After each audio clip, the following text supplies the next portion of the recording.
If you have a dog, you need to really take a look at their dog food. So if you're feeding your dog kibbles, packaged dog foods, you really want to take a look at the ingredients. Um, I cannot, I cannot stay silent on this. My boy over here is 8.5 years old. Only recently, about 2 months ago, 3 months ago, that I really took a seriously look at the ingredients of some of these kibbles I've been feeding him, and I was not impressed. And um, he had a number of health issues over the years. Some of them got way worse lately, which kind of prompted me to search for answers. And I am happy to report that after switching him over to home cooked meals, all right, he has improved so much in his health. And I just want to basically shout from the rooftop. Um, I don't think here. Maybe you're smarter than me.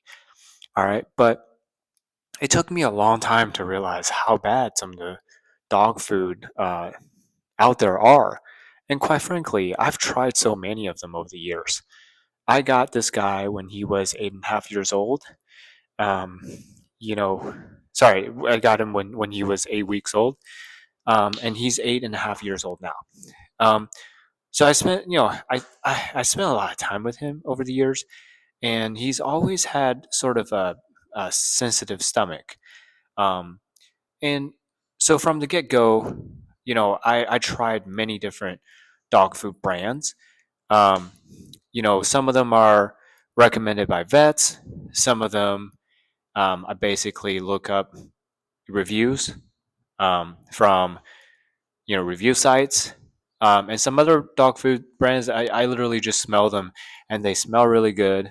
Or if I look at the packaging did a really good job selling them. Or in some cases, I just look for the brands that seems to be the most expensive and see if those may work better. But for a number of years, I settled on a brand that was recommended by a vet who also, I guess she also had a husky.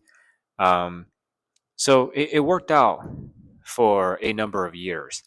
But as he got older, about 2, 3 months ago, he was diagnosed with osteoarthritis, and that really spooked me. And I sort of panicked for a little bit.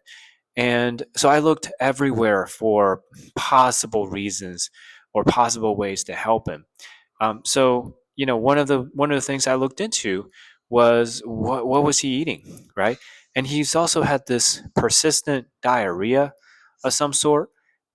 So I talked to the vet, and the vet gave me uh, some sort of what he called hydrolyzed protein, which is it's a pretty expensive dog food.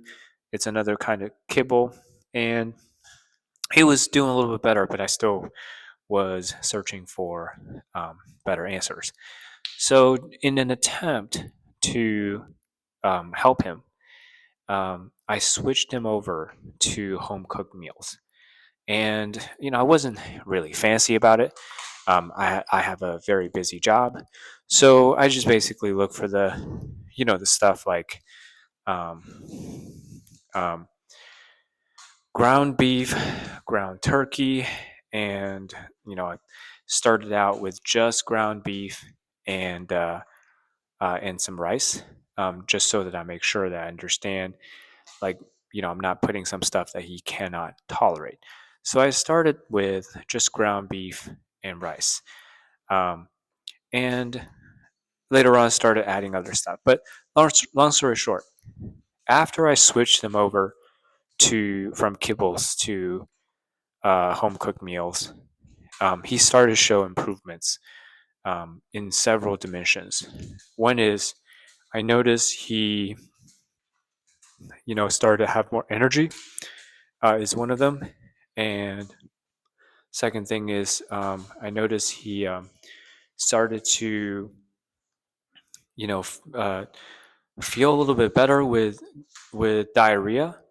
And within about 2 days, the diarrhea just completely went away. and it went from like really bad diarrhea from time to time to basically no diarrhea at all. Um, and I watched his basically his poop for about a week or so. He didn't poop as often anymore, but they just became really, you know, it's supposedly the best kind of shape you can ask for. So I was really encouraged, and then about another week or so, I noticed that he had this. I talked about it in previous videos. I documented it. He has this skin tag on his nose. I don't know if you can see it, but it's basically right up there with that dot in the middle, and it was very inflamed. And also he was licking his paws uh, pretty much every single hour, and all of that went away within basically 2 weeks.